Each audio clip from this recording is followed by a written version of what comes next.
Schönen guten Tag und viel Spaß mit Scoppi on Air. Hallo zusammen, da ist wieder euer Scoppi mit einer neuen Podcast-Folge. Wieder mit dem Ricky. Wenn es mir so gefallen hat, haben wir gerade 2 Folgen aufgenommen. Und wenn ihr wisst, habe ich mit einem sehr spannenden Thema aufgehört in der letzten Folge. Also für mich, weil ich bin mega Nintendo-Fan. Und er hat mir gesagt, ich bin Nintendo geschafft. Und er erzählt euch jetzt, wie das ist, bei Nintendo arbeiten. Also ich freue mich, dass ich das hören darf. Und ich, ja, erzähle. Yes. Also wichtig ist, ich bin nie Mitarbeiter in dem Sinn gesehen, sondern man hat mich immer gebucht als Moderator. Aber weil ich halt doch von 2014 bis knapp 19, 20 halt dort geschafft habe, hat halt ich bin halt einfach der Moderator von Nintendo gesehen, so für die Game Community, sage ich jetzt mal. Okay. Und also das Problem ist, ich habe so viele Storys, die ich erzählen kann, dass ich gebe dir jetzt schon so eine Grundidee, wie es jemand gesehen ist, aber ich glaube, wir müssten, also du darfst nachher fragen, was du willst. Es ist sehr cool gesehen, weil ich im Hallenstadion moderieren. Ich habe Zugriff zu Games gehabt, bevor sie draussen gesehen sind. Ich habe Kooperationen mit Games.ch machen mit diversen anderen Leuten, die einfach als Gamer Zugriff hast zu Sachen, die du dir immer gewünscht hast. Okay. Also es ist immer ein Highlight für Nintendo zu moderieren, weil es professionell war. Die Leute sind mega lieb. Die Fan-Community war immer super bei Nintendo. Und ich bin an Ort gekommen und an Möglichkeiten, die ich mir gar nicht hätte vorstellen vorher. Sonst nicht hinkommst eigentlich. Nicht wirklich, nein. Ja. Das ist so die grobe Zusammenfassung. Und das Lustige ist, vielleicht, wie ich zu dem gekommen bin, ich weiß nicht, ob du die noch kennt hast, Swiss Toy Bern hat es früher geheißen. Nein, also ich kenne Okay, ihn nicht. Aber... okay.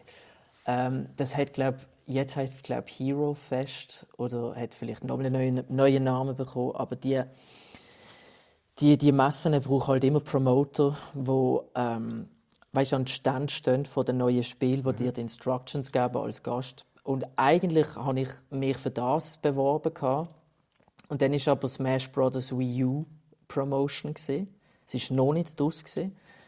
Und sie wollten das Turnier machen und dann haben sie halt alle Promoter gefragt, wer hat Ahnung von dem. Und weisst, ich irgendwie jede Woche, jeder Leak, jeden Artikel über Smash Bros. Wii U habe ich einfach reingezogen wie ein Schwamm und dann habe ich mich halt gemolden.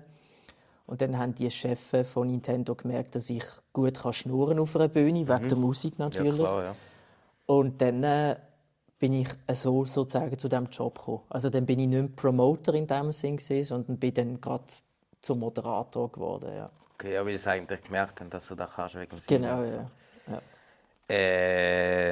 Musst du da viel Geheimnis haben, wenn du bei Nintendo schaffst? Oder? Weil ich habe auch schon gehört, ich kenne jemanden, der auch so bei einer großen Firma arbeitet. Und der hat mir gesagt, er darf nicht alles erzählen, er darf nur so teilweise erzählen. Ist das bei Nintendo auch so? Sind es da auch, wahrscheinlich vor Release und so, sind es wahrscheinlich auch heikel so? Ja, voll, das sind dann die ganzen Embargo-Verträge, die du hast, die sind jetzt bei mir eher auftaucht, wenn ich dann beziehungsweise mit Games.ch Streams gemacht habe oder halt Spiel halt wirklich im Voraus bekommen habe, dann kommen einfach die Embargo-Verträge, wo du nicht darüber reden darfst, bis es released wird. Du darfst nicht gewisse Szenen zeigen, wegen der Story und. Aber sonst habe ich eigentlich nicht so... Man könnte denken, dass ich viel nicht erzählen durfte, aber das ist eigentlich vielleicht so 5 Mal vorgekommen bei jeweils 5 Spielen für einen Stream. Okay. Ja. Ja. Wie groß ist denn, also weißt du da, wie groß ist Nintendo so?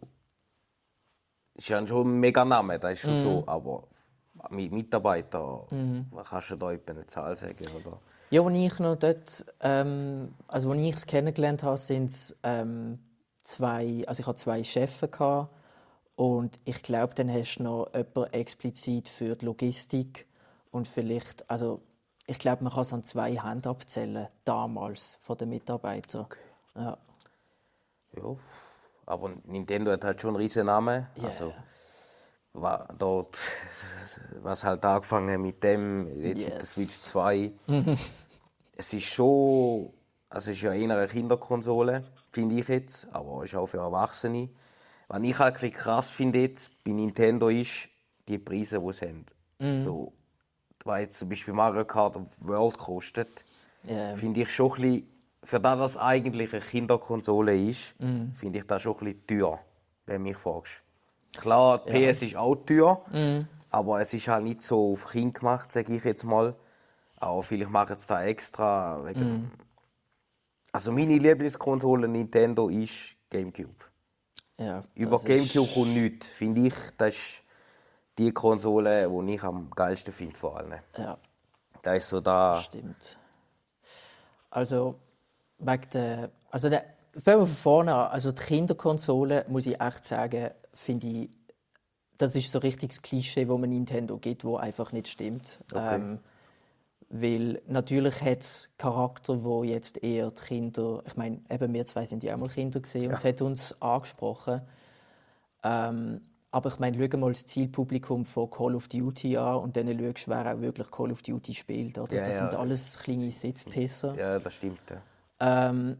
Und wenn ich dann nämlich so, Sachen spiele wie Donkey Kong Country Returns, jetzt die HD-Version oder Super Mario Wonder, von der Schwierigkeit denke ich mir einfach so, ich kenne Leute, die sich Hardcore-Zocker nennen auf einer PS oder auf einer Xbox, die haben keine Chance bei so einem Spiel. Keine Chance. Also ich finde, Nintendo ist wirklich ein Range von Kind bis extrem eigentlich. Ja, das stimmt. Ja, ist von den sicher so. Ja. Skills, oder? Das ist sicher so. Familienkonsole wäre, glaube ich, fast der bessere Titel. Das stimmt. Familienkonsole passt ja. besser, das ist so. Weil ich mag mich auch, und das kann ich auch erzählen von Nintendo, ihre Kategorie, oder so wie sie es damals kategorisiert haben, ist eigentlich Casual bis Profi. Und ich finde, das passt auch, weil Smash Bros. Zum Beispiel kannst du einfach drucken. Oder Mario Kart kannst du einfach drucken, was du willst. Je nach Item kommst du führen oder nicht. Aber es hat auch Platz für wirklich die Leute, die das Spiel auswendig lernen wollen und die schwierigsten Frame-perfekten Skills können zeigen können. Das ist so, das Das stimmt. ist so. Und wegen dem Preis, Nintendo fällt halt gerade auf, weil Nintendo, ich meine, GameCube hast du gesagt, super Beispiel. Bis zu der Wii, weißt, preislich sind sie eigentlich immer super gewesen. Aber wegen Tariffs und KI-Kosten und das ist- anderen Sachen. Weißt, vor 5 Jahren hat es schon geheißen, GTA 6 wird wahrscheinlich 100 bis 120 Franken kosten. Ja, ja. PS5 hat also Sony ist zuerst in den Artikel mit den $90, also 90 Euro Spiel.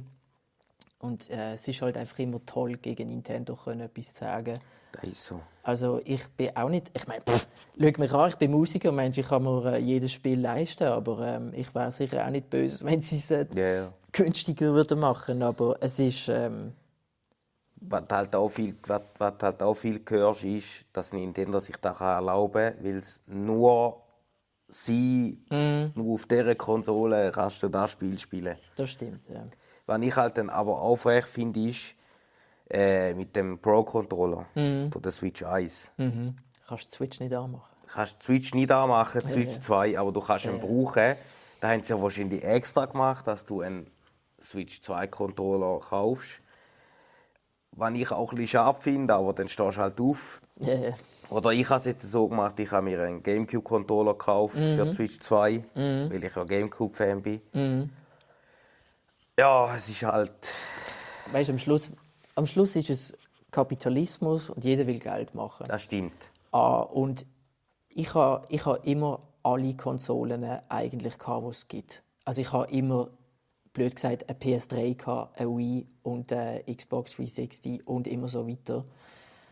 Und ich finde, das Vertrauen ist fast am wichtigsten, was du haben so, vor allem eben, wie du sagst, wenn du so Geld ausgibst. Und was das Vertrauen angeht in eine Firma, wo du weißt, sie wollen halt einfach Geld machen, bin ich immer noch mega gerne bei Nintendo, sage ich jetzt mal. Ja, da gebe Weil ich dir recht. Das ist so. Weil irgendwie, weißt du, so, ich weiss, als ich die Xbox gekauft habe und dann nach 3 Spielen irgendwie so merke, der interne Speicher ist jetzt schon voll. Es gibt noch, du kannst Speicher kaufen. Und dann denke ich mir einfach so, hey, ja, ich habe schon sehr viel Geld ausgegeben und Ja, jetzt ja. noch einen Speicher. Ja, Also, das stimmt schon. Ja. ich weiß nicht. Also ich zum Beispiel, wenn man sich ein bisschen abschweift, ich bin jetzt gar kein Xbox-Fan. Das ist für mich... Ich kann mich mit dem Controller nicht anfreunden, mit der Stick-Ding. Und dann hat mir der Arbeitskollege, wir haben es gestern darüber gehabt, dann hat der Arbeitskollege zu mir gesagt, ja, aber Nintendo Switch-Controller ist ja auch so, da macht ja auch nichts aus. Er hat gesagt, aber der liegt anders in der Hand. Der Ich kann liegt mit dem anders. Xbox-Controller nichts anfangen. Ja. Das ist wie zum Beispiel bei mir, der PS4-Controller. Liegt mir besser in der Hand wie der PS5-Controller. Lustig, ja. Es kommt halt auch immer auf die Hand drauf an. Ja, voll. Nochmal zu Nintendo zurück. Welches Mario Kart von allen findest du am besten? Double Dash. Double Dash. Gute Antwort. Die ist super, die Antwort. Und ich check Nintendo so nicht. Switch, ich weiss noch, wo die Switch rausgekommen ist ja auch die Werbung gesehen. Weißt du, hast ja 2 Joy-Cons Ja. und gleich 2 Controller. Genau.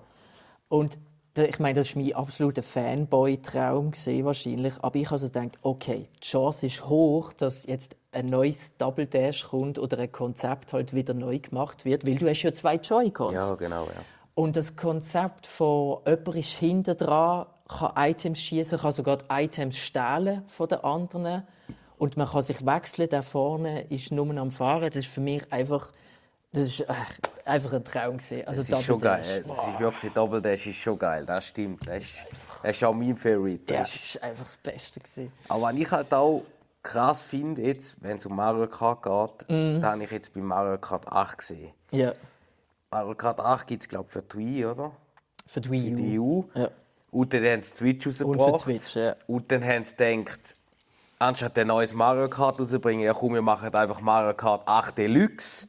Genau, Ist ja. zwar ein mega geiles Game, wenn wir nicht drüber streiten, aber dann haben sie einfach Deluxe hineingeschrieben und haben 2, 3 Strecken mehr draufgeknallt. Was sie im Nachhinein natürlich auch noch gemacht haben, du hast ja den Streckenpass können posten. Genau, Dann ja. hast du wieder mehr Strecken gehabt. Genau, aber ja. ich hätte es jetzt geiler gefunden, neue Switch, neues Mario Kart. Das ist jetzt so. Ja, aber Das ist wie das Mario Kart 7 gibt es ja auch für 3DS. 3DS. Voll. Ja, aber dort ist, DS-Version gibt es. Ja.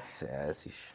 aber das ist logisch gewesen, weil die Wii U hat sich so schlecht verkauft. Ah, schon, ist die nicht? Also, Die Wii U ich glaube, hat- die ist ja, die sehe ich schon. Also, ich bin ja auch so, ich kaufe gerne alte Konsolen, Ricardo und so. Wenn Ja. ich so einmal schauen gehe, also Wii U, findest du en masse, die Konsole will jetzt niemand. Nicht Ja. so wie Gamecube findest du fast nicht. Ja, Und wenn du sie findest, ist sie halt mega teuer. das ist so. Vor allem, wenn du so auf Spezialedition wie ich bin so, Ja. ich sammle mega und ich habe die Resident Evil Edition wählen. Oh, ja. Ich bin schier nicht ja. rangekommen. Ja, Und wo ja. ich sie gefunden habe, es war mega teuer, aber ich habe sie dann gleich. Nein, also die Wii U hat sich so schlecht verkauft. Ich habe jetzt die Zahlen nicht mehr ganz im Kopf, aber ich meinte, also korrigiert mich, aber ich glaube, es sind 14 Millionen gesehen. Und es ist halt, also es ist die schlechteste Verkauf. Also ich glaube, es ist Mainline die schlechteste verkaufteste Konsole ever gesehen. Oder vielleicht ist es am Schluss auch der GameCube gesehen übrigens. GameCube ist einer der schlechtesten gesehen. Schon? Ja. Das Okay. wissen viele nicht, Krass. weil es so viele geile Games drauf Ja, hat. ja. ja. Und dann hast du natürlich einen Markt, oder? Du hast ganz viele Nintendo-Fans, die abgehauen sind in der Wii U-Ära. Dann kommt die Switch, du machst Marktanalyse und dann ist es logisch gesehen, dass das Mario Kart, weil es eben auch so gut war, dass es dann nochmal rausbringen musst, halt für eine größere Ja, klar, Masse. ja.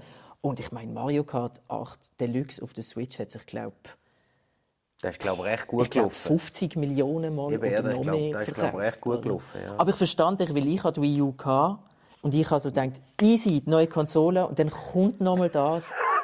Und dann stell dir vor, du schaffst bei Nintendo und ich bin von Wii U-Turnier, das ich moderieren musste, sind es dann plötzlich Switch-Turnier gesehen, aber immer noch das gleiche Spiel. Zum Moderieren dann Ja, auch so. ist schon ein bisschen, ja, ja. Ja.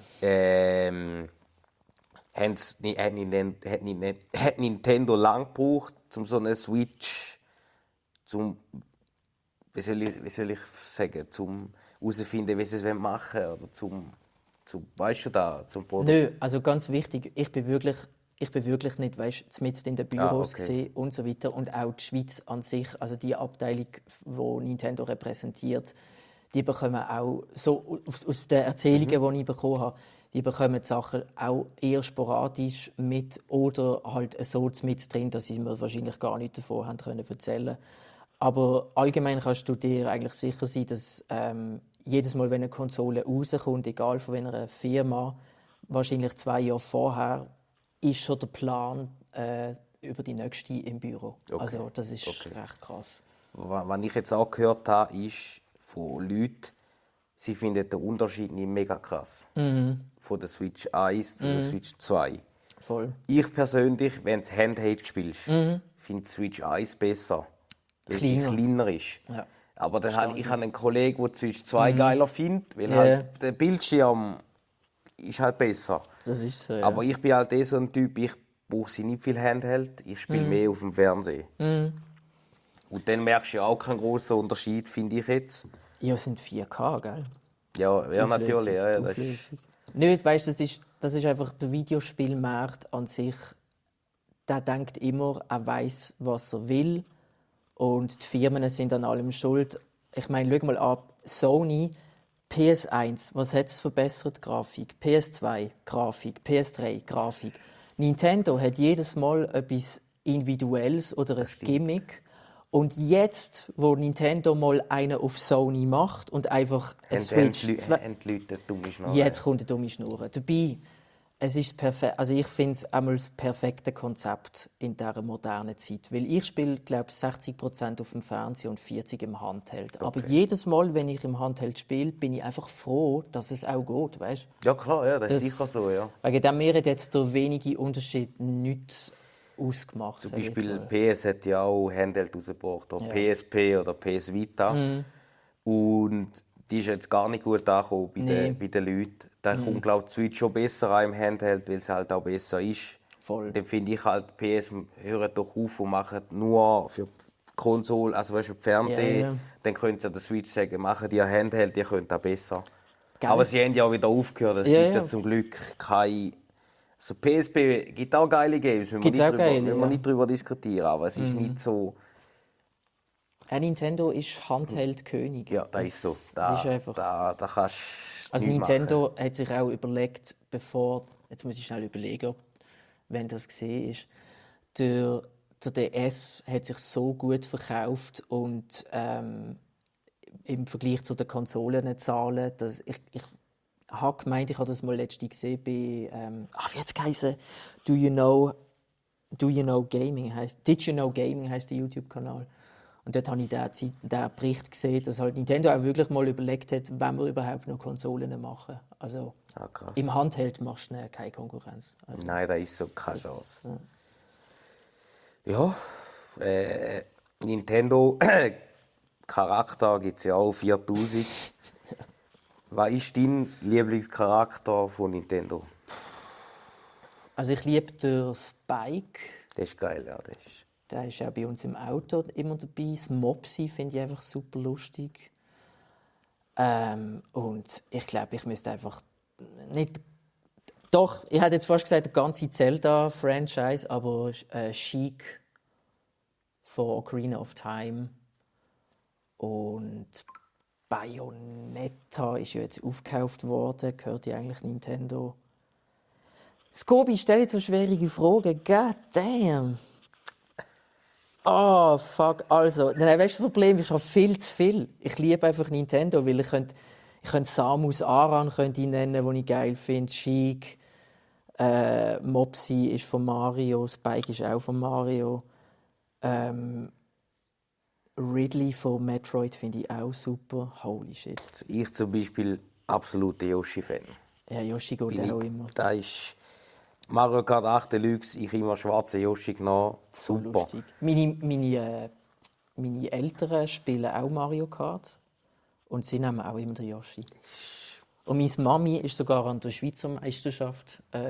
Ah, schon? Ja, wo zu Bern war. Kommst du denn da eigentlich leicht in so eine Schweizer Meisterschaft? Oder? Ja, also die ganze Anmeldung und so ist eigentlich alles easy. Aber sie hat natürlich das Alter recht in die Höhe geschossen.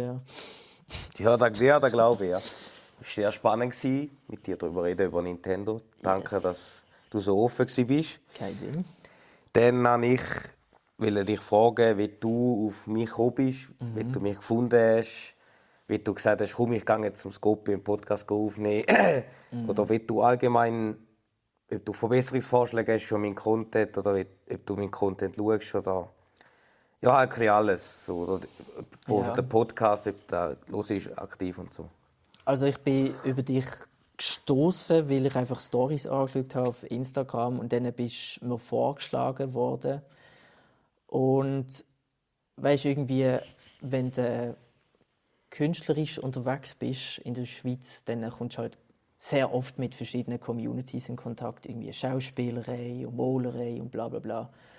Und was mir halt echt nicht mehr gefällt oder wo ich auch das Kotzen langsam bekomme, ist einfach, dass es alle sich gegenseitig die Eier rasieren und es sind alles so geile Sachen und es geht immer um See und um See und ich habe einen rechten Wandel durchgemacht und so dumm wie das tönt, realisiert, dass halt Musik nicht für mich, ich mache die Musik nicht für mich, ich mache die Musik für Leute.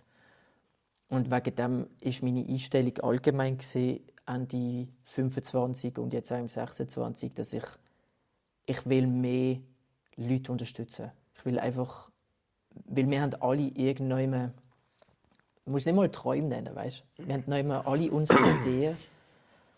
Und ich will einfach mehr pushen, ich will mehr unterstützen und ich will mehr auf Sympathie und nicht auf irgendwie so Oberflächliche. Weißt, irgendwie, ich schaue jetzt nicht nach, welcher Podcast hat am meisten Follower oder welcher Podcast hat das geilste Equipment, sondern ich habe einfach gewusst, ich will irgendwann mal mehr Podcasts pushen von anderen Leuten und dann du bist sehr sympathisch gesehen und down to earth und einfach mega herzlich in deinen Folgen, die ich auch gelost habe. Und dann habe ich so gefunden, Fakt ist, wir gehen rein, das ist super. Also bin ich auf dich gekommen, ja. Okay. Und schaust du auch, vielleicht ist es jetzt ein bisschen arrogant, aber schaust du auch die Videos, die ich mache? Ja, sowieso. Also, Gefällt es da, oder? Ja, Oder? es gefällt mir alles, was du machst. Also, Ich habe ja auch einfach so, ich habe ja einfach vom einen auf den anderen Tag gedacht, komm, ich fange mal an. ja. Nein, und auch weißt, deine Storys vom Alltag und vom Arbeiten, es hat zu wenig von dem, finde ich. Also nicht bei dir. Ja.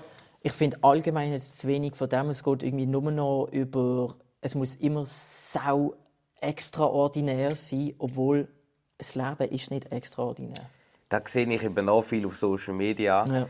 So, alles, was ich so, wenn ich scroll, es ist immer alles mega perfekt. Yes. Weißt du, darfst keinen Fehler dort machen, du darfst keinen Fehler dort machen. Und das finde ich halt krass. Zum Beispiel bei mir ist nicht jedes Video genau gleich. Und vielleicht stocke ich mal zwischendrin oder so. Und ich kenne Leute, die das machen und das rausschneiden. Dann sage ich immer zu denen, hört doch mal auf, das rausschneiden.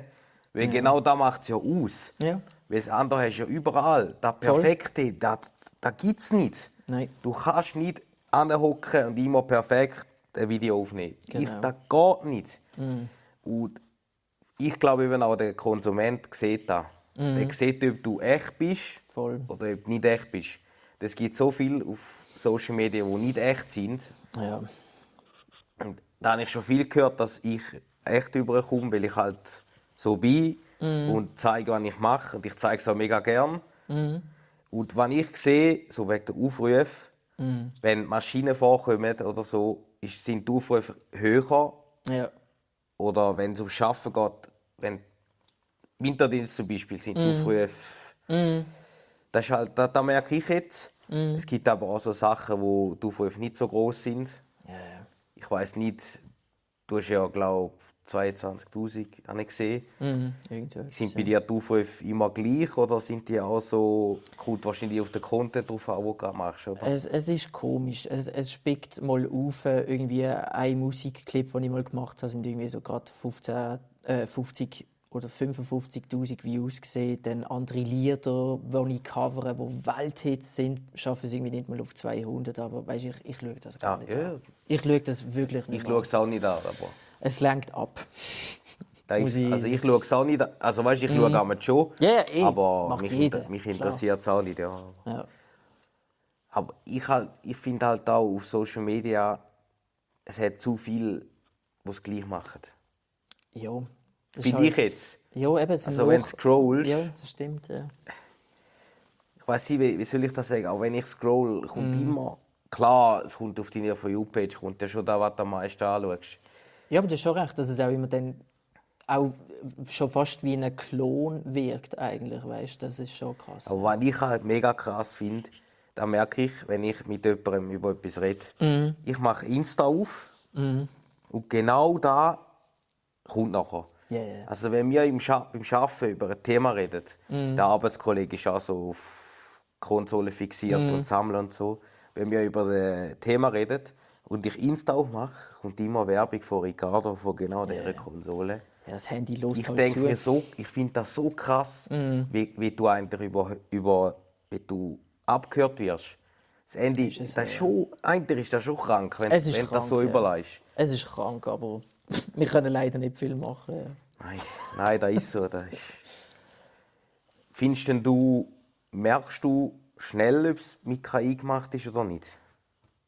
Bilder sofort, Musik sofort, Grafik allgemein sofort. In dem Fall hast du gemerkt, mein Profilbild auf Insta ist mit KI gemacht. Das ist das Einzige. Aber der Rest ist nicht mit KI gemacht. Ja. Aber ja, ich merke es auch ziemlich schnell. Das ist so. Ich merke es sofort. Und, aber ich glaube, da müssten wir fast noch eine neue Podcast-Folge machen. Auch bei Nintendo, ich könnte noch eine Stunde. Weißt du, was ich alles erlebt habe? Das glaube ich. Ja, das wäre es mit der zweiten Podcast-Folge mit dem lieben Ricky. Danke vielmals, dass du da warst. Es war sehr spannend. Wenn du Lust hast, können wir nochmal eine aufnehmen. Also ich wäre dafür. Macht's gut, euer Scoppi.